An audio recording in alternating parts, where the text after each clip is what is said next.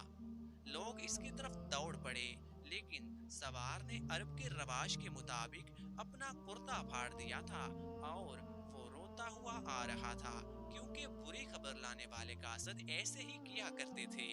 جب وہ لوگوں کے درمیان پہنچا تو اس نے روتے ہوئے بتایا کہ اہل قریش کو بہت بری طرح سے شکست ہوئی ہے۔